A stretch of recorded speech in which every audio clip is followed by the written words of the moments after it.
Vijay Jacob is a Gallup Certified Strengths Coach and manager of the ACC Career Services Today's Jobs team. It's hard to say. The team facilitates the free Strategies for Today's Jobs course, and he also just received a promotion, which I will let him share with you in a moment. Please welcome Vijay Jacob for his presentation, The Strengths-Based Job Search. Awesome. Thanks, Shannon. Thank you. I like short introductions. So thank you. It's good to be here. We've been partnering with Launchpad Job Club at ACC Career for the last year, a little more than a year, and we're looking forward to continuing with that. So like Shannon said, I am currently working with the Today's Jobs, and like you all, I've gone through in the last month and a half my own having to sit through interviews, go through kind of the internal ACC system, and so so my new role will be working with with what's going to be called ACC Career and Life. So at ACC, you may not know, we have career services, but we also have what's known as the Make It Center. Anyone ever heard of the Make It Center? It's like an innovation career exploration hub. And so they've combined our units, and so in the spring, January of this coming year, it'll be the Career and Life Design office. And so we get to do the best of what we do with career, but the Make It Center, we're basically now tasked with helping 8th grade, high school, ACC, and beyond. And so we get to bring the best of what we do to potentially, in a family system, 3 generations. In some family cases in the local community. And so that's a little bit, so I can share more if you want to hang out after. I can talk more about my journey, but the reason I say that is because not only do I want to talk about the strength-based job search, but I'm living it. And I want to, because no matter if you woke up this morning and did some doom scrolling, I don't know where you're at right now. You probably did some doom scrolling. You're following 5 of your LinkedIn job search content creators who are giving you the current state of the job market, and it's hard to maintain a confidence-centered approach. And part of what I do is make sure that I can remind you of what you do well every time I come here, so that you can leave with more clarity, focus, and confidence, because it's tough. I'm not denying that. And what Charles Black said, you need clarity to talk about what you do well. There's no ins and outs about that, but strengths is the way that you can be really clear and focused about what you do well. And so that's part of why every time I come, I try and bring something different, because if you've heard me before, I talk about strengths, but I try and do it in a different way. So today we'll talk about strengths. We'll do some interactive activities. Shannon did a great job of priming the pump for you all to talk to each other. We will continue that. If you roll with me, that's what we do. And so get ready to kind of be like peer coaches to each other and listeners. Put on those listening hats or ears. I don't know the metaphor as we do that. All right, so if you're new here, I see a lot of, how many of you have started coming to Launchpad in the last month or so, just out of curiosity? All right, so I never get tired of sharing this quote, because it sets the context of why strengths-based is important. And so I'll read this with you, and if you're a newbie, all right, meaning in the last month, you raise your hand. I'd love to hear from you about what resonates about this quote with you personally in this moment of your job search. All right, so here's a quote by Marianne Williamson. Our deepest fear is not that we are inadequate. Our deepest fear is that we are powerful beyond measure. It is our light, not our darkness, that most frightens us. We ask ourselves, who am I to be brilliant, gorgeous, talented, fabulous? Actually, who are you not to be? Your playing small does not serve the world. There's nothing enlightened about shrinking so that other people won't feel insecure around you. We're all meant to shine, as children do, and as we let our own light shine, we unconsciously give other people permission to do the same. Some of you may be familiar with this quote or not, but I'd love for, if you're new, tell me what phrases, what words stand out to you as you're kind of reading this. What kind of resonates with you? It could be a word or phrase.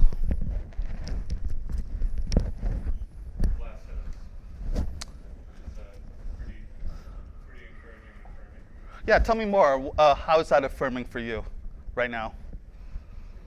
I meant more generally, but Okay, that's Claire, tell me more. yeah, I just I guess I identify with the spirit of her closing statement there. Yeah. It's very nice. Yeah, it's tough when you're in job searching, because your identity and what you love to do. You want to spend your time and your waking moments, your days, your years, your months doing what you are good at doing, right? And so when you're in a job search, it's tough, and not only for your job search, but it's good even whenever you step into your new role. How are you leaning into what you do well? Because that's what kind of clears the pathway forward for you in any workplace, right? So that's good. Thank you for sharing. What's your name? James. All right, anyone else? Any words or phrases that stood out to you? Go ahead. Vijay, I think the word is fear. That's the optimal word here. In all reality, we get so, to your point, so tethered to what we do that when that universe is kind of unbalanced, in this case, it brings out this tremendous amount of fear because you don't know how to control all those independent variables now. Yeah, and fear is a part of our reality. And I like in this quote, our deepest fear is that we are powerful beyond measure. It's interesting, the wordplay, the phrasing, because I think it's like sometimes we know, some of you, you know what you're good at, but you, based on your own, how you're wired personally, or maybe the cultural or context, work culture you grew up in, it's like, don't telegraph how good you are at what you do, or don't shine the spotlight. Don't, as a young people would say, don't do the humble brag on yourself, right? Don't shine the spotlight. But it's important, especially when you are in job searching, to find that your frequency on how you communicate what you do well. Employers, you want to do your best work. They want you to do your best work. And the job search process is about identifying what is the value of what you bring to what they're looking for. And so this is why, again, it's important to start with who you are and what you do well. Anyone else before we move on? Yeah. The fact that it mentions that it's nothing enlightening or nothing enlightened about shrinking so that other people want to be insecure around you. When you feel that, okay, you are not, the person who you are, other people who are around you, they also feel the same thing. So you don't want to radiate that kind of an energy, or you don't want to impact other people negatively. That's true. So you all know, whenever you've been in the moment doing what you do well, and you're loving it, it's creating that, you're creating that model for others to go, I want to step in and do that. And so, and you're giving permission to others to do that. So again, this quote is just kind of framing the importance of remembering, and analyzing, what's your strength set, your skill set, and finding the words to be able to talk about it. Because, when you're working, you just want to do what you want to do. And job searching can be frustrating because it's like, can't you see what I've done? But you're wanting me to talk about what I've done. And so the art form is being able to kind of connect the dots in this unique moment. All right, so Benjamin Franklin, you may know him. Hide not your talents. I always get tripped up. They for use were made. That's like, what's the sundial in the shade? So this idea of continuing the theme of shining what you do well. All right, and so at the core, the philosophy of what we're talking about is not talking about minimizing strengths or weaknesses, but what's really important is making sure you can constantly frame the question, how can I uniquely contribute to this role? Okay, because if you're in a pivot or you're dealing with rejection, your mindset might quickly go, why might they not hire, or it's normal. Why might they not hire me? And so it's really important. How do you fight? How are you a fighter for your sense of your unique value proposition? What are you doing to help put that front and center? That's why we want to talk about that. All right. So let's do some more talking and reflecting. All right, so what I want you to do is think a moment. When were you most energized in your previous job, volunteer, project roles? Think of the moment. First thing that comes to mind. We don't need to overanalyze. When do you think you were, what's coming to mind about when you were most energized in a previous job role? Okay, you guys got that in your mind? Let me know when you do. Okay, once you do, I want you to find a partner and then share with each other what was, briefly, so we're talking like 30 seconds to a minute. What came to mind? What was the moment you were most energized in one of your previous job roles? All right, I'll have you share with each other.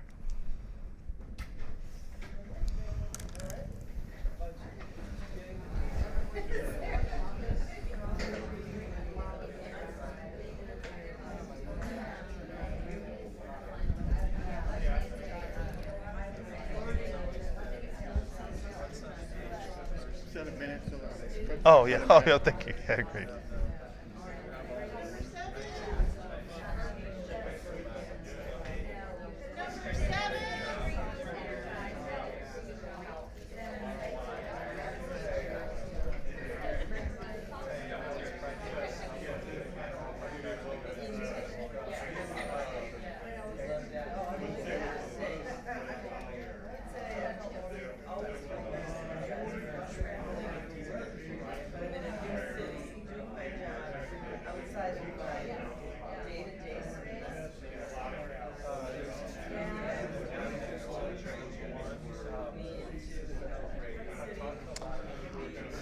All right, make sure both of you have shared, multiple people have just shared.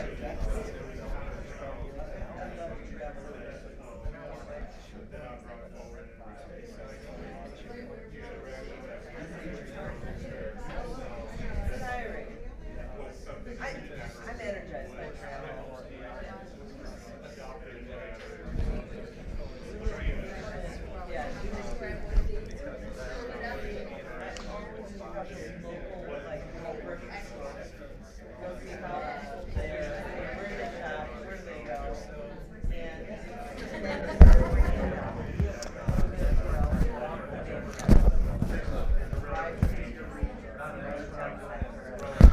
All righty, I hate to cut the shatter down. All right, so let me. Can I hear from 2 or 3 of you in the room? What did you hear in your group about what energized your partner? Yeah, let's shine the spotlight on something you heard someone share. What energized? What are some of the energizers that you heard? Go ahead. I think a common theme for the 3 of us was we all got a big charge out of delighting customers. Oh yeah, that's great. Delighting, yeah. The validation.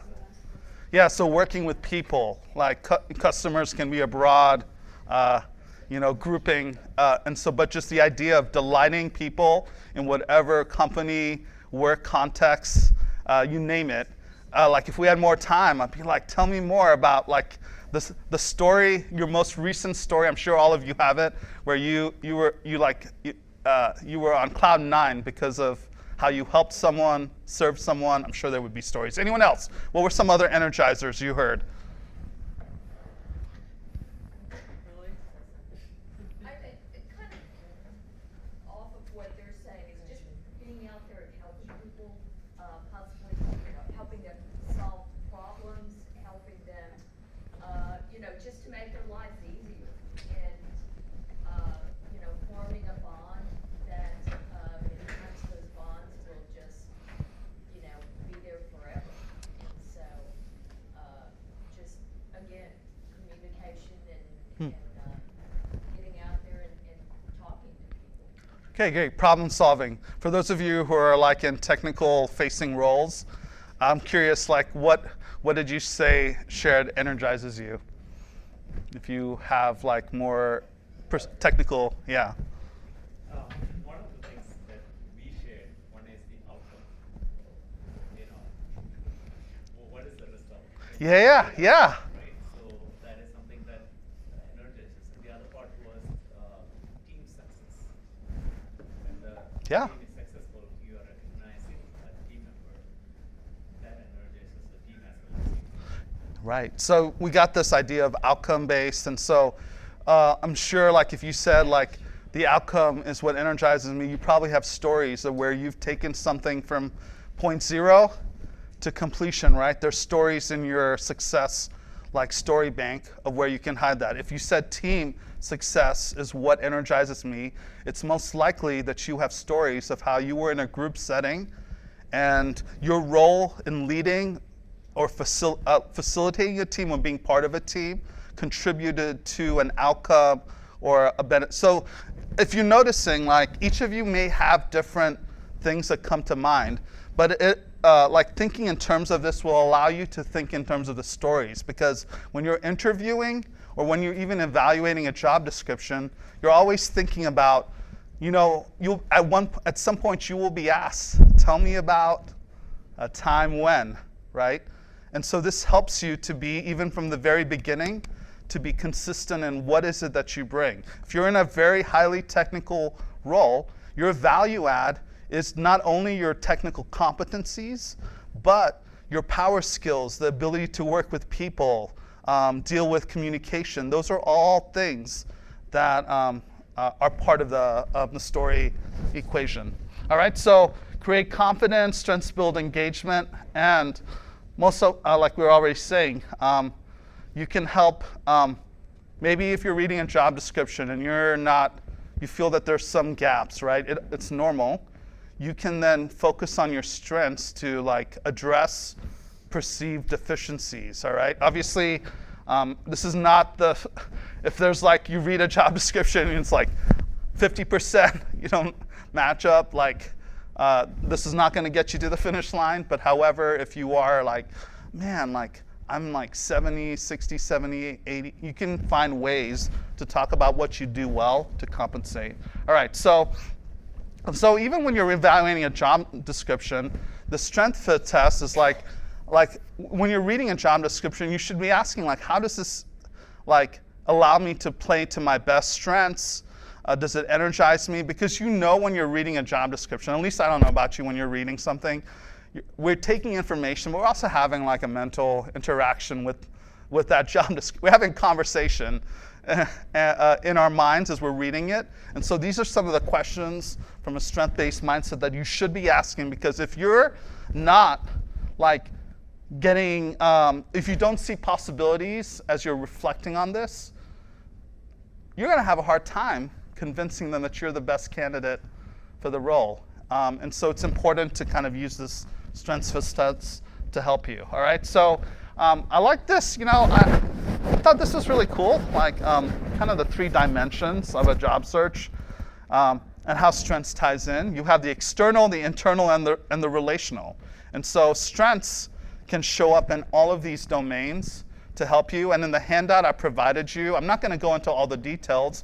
There's some guided questions that can help you kind of process what's happening with that, all right? So we're gonna spend a few moments, the remainder of the time I have with you, kind of practicing this together. So, and what will happen, and practically speaking, those of you who are outcomes-based, you're gonna walk away with an interaction with a story that you can maybe hopefully use in future interviews as you're kind of applying. All right, so here we go. We're gonna do this process all together. If you have a pen or paper, or you can use the handout on the back side. I'm a big proponent of, especially when you're trying to map your stories, make sure you have a process flow of like, are you writing it out and doing that? Because in interviews, you want to be able to pull from your story bank and then communicate it effectively with clear metrics and outcomes, and this is a starting point to do that. All right, so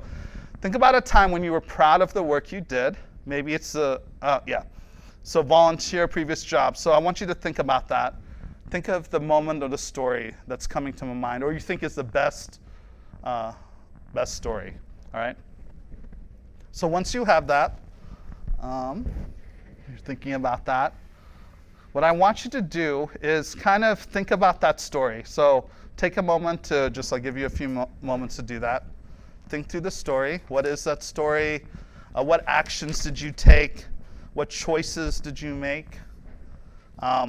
What did you prioritize? What did you notice? Think about that story. All right, and then what I'm going to have you do is you're going to share that story, and this is really important. I want each of you to be each other's timekeeper, okay? All right, so 2 minutes each. You're going to tell that story, so make sure you're being very diligent to hold your partner to that 2-minute time frame. All right, you're going to share that story you just thought about, and then after you're each done sharing, I want each of you to give each other feedback. What does the story reveal about how you naturally operate? We good?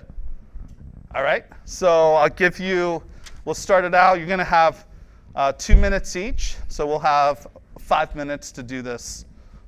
5 or 6 minutes to do this. All right, whoever goes first, make sure you're timing, because this will also help you in how you tell the story within a short period of time. All right.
How's everyone doing? Have you had, I'll give you more time if you're in groups of 3, so just make sure, yeah.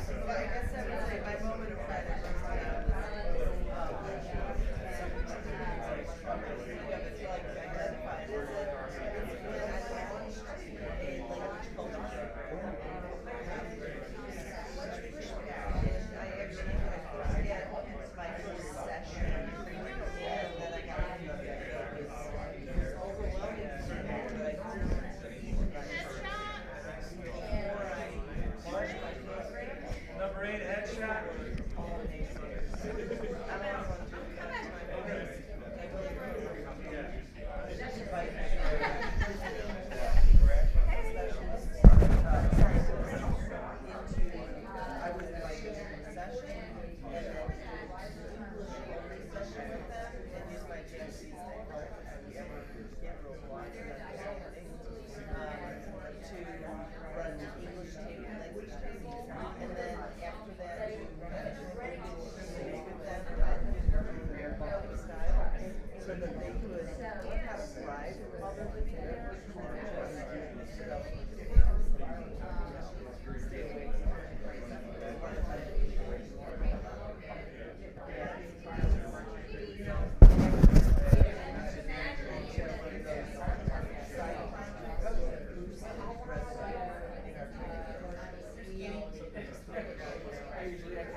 Alrighty, so we'll do a pause on this. Maybe what I'd encourage you to do, if you wanted to keep talking or practice more, exchange, get each other's numbers, and you can have, so this is why I never get tired of talking about strength-based approach, because in doing so, you're mining for the stories that you will most likely use when you interview. And it's another great way. I think one of the challenges sometimes is if you're the person who just loves to do stuff. You're like, just I want to get it done and make an impact. When you're in a job search, it can be frustrating because it's like, man, I have to keep talking about what I do. I just want to get doing. And so one of the ways that you can cultivate that the art of communicating your worth and your value muscle is by practicing or using strength-based questions. And like a cheat sheet is like the handout I gave you. You can just reflect on your own, use these questions to kind of reflect individually, get together with others and do what we're doing right now. Because you don't, there's nothing, on one hand, this is very impactful, but there's nothing, but it's also simple in some ways. And so this is something you can do with each other. So I encourage you, before you leave today, all right, make sure maybe you exchange some, text numbers if you haven't already, and commit to kind of maybe using this handout, and then kind of sharing the stories. Because the more you can talk, at least I've found that sometimes it can help clarify the intent of what you want to say. Because I'll just be real, you may think that the story you're telling is what shows the competencies and the values and proposition that they're looking for, but it may not be the best story. And countless times when I'm in coaching sessions with people,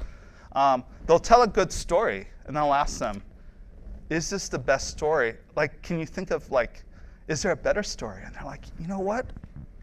Actually, this story would be a better descriptor of the things. And so again, your resume is telling a story through the metrics and helping someone picture you in action. I've been reviewing resumes internally for candidates as part of like hiring processes, and I'm surprised at how often people will keep using vague accomplishment statements. And I know this, and what's troubling to me is I know these individuals just working at ACC, I'm just talking about our context, but because they didn't paint a picture like through their written word, it was hard to imagine, to kind of understand or like the scope and the magnitude of what they had done, all right? In the same way, when you're interviewing, you want to be able to effectively communicate what you do well. So this is something, it's like almost I'm giving you homework as a group, as launch, if you attend it today. You can help each other do this because it's often a hard, it can be a difficult thing to do. All right, so you had, let me just hear from a couple of you. I'm curious, maybe let's 2 or 3. What part of the story felt natural for you to tell? Like, or maybe if someone could share their story or the feedback they gave to someone in the group. What feedback did you give to someone that kind of highlighted what they did well? You can brag on someone who told a story, is what I'm asking. Well, I think Milan right now is doing something really, really cool. And right now, he is going around to groups and he's speaking about AI in the healthcare space and how it's, it's like the worst disruptor in a sense, and telling people things that may not be accurate when they just kind of go in. And he showed me this slide that where AI is getting everything. It's scraping from Google and Wikipedia and YouTube and this and that. I mean, I don't know that I want to get my medical advice from YouTube. I mean, that's right. So I think what he's doing right now and sharing that information freely is just really impressive. So. Great, yeah. So here's some just reflective questions. Again, I'm putting up on the screen, like in the stories, that you heard. What seemed effortless, and maybe you can apply it to yourself. What were some words did you hear that hinted at their natural talents? I'm curious on that. What were some words that kind of highlighted talents that you heard as you were listening? Good, yeah. Create. Yeah, create. Created a whole new program at her company, and Yulia implemented, led the implementation quickly to a new platform. We both so impressive and like also both excellent examples. They are like set with these. That's great. I mean, like I was like, wow, I'd be so impressed as an interviewer. Yeah, so create and implement. So like for you, if I was unpacking that even more, I would dwell down like what did you create in different contexts? What kind of things did you create? Like what are the stories of you creating? Is it programs? Is it it could be a variety of things, right? Implementation, like variety of projects that you helped make happen. So these are ways that, and when you think of your stories and when you do it with others, they can help you kind of go to the finish line, all right? And so what I've done with you is not like it's a strength-based approach of reflection, but you may want to take the Clifton Strengths or Gallup assessment. And what I like about that is it can, if you're struggling, and I was doing this even in my kind of hiring process, I'll look in my strengths report, mine for the key words or phrases, and then figure out how do I want to aim my strengths for whatever position I'm applying for. It can be a helpful tool. They have like the top 5 strengths, Gallup's making money, so they've got different price points. But if you want, for like the full 29 strength report, it can be helpful because then you can see like what is the profile and then aim it. And with ChatGPT, it's really great because what Gallup has done is, because it's like they're so out there, you can do some work with ChatGPT and your strengths themes or report to figure out what are some branding statements. How could you think through like metrics that relate to what you do well? What are the stories? So that could be a helpful tool for you all. All right, so consider taking the Clifton Strengths, and so we'll be updating all our strategies. So our free strategies for today's jobs classes will start in January 20th is when our next cohort starts. We're updating this week today. By next week, our spring course schedule. We had to kind of hold back because of some potential changes, but we're good to go now. And so we'll be going full steam again, as usual in January. So check our website in the next week, and you can register for classes in January. Some of you want to may want to register beyond, but we will have 2 classes, actually 3 sections in January. One will be a different, we're trying something new. So if people are in the more visual communication field, UEX, design, we do it with our internal, but we're opening it up.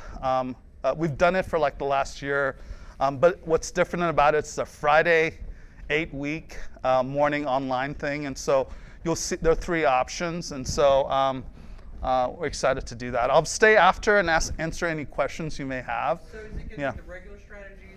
Will you have the tech one as well? The tech one, yeah, we still have tech. We're now just adding to our portfolio of course offerings where one is focused on, because I know there's a lot of churn in certain fields, and so it's part of what we'll do. And we use a strength-based approach in some of our cohorts, not in every cohort, but we'll do that. Well, we do strength-based for everything, but Clifton Strengths will be part of the VisCom one with the tech cohort, and I know some of you have been part of that. All right, so I'm done.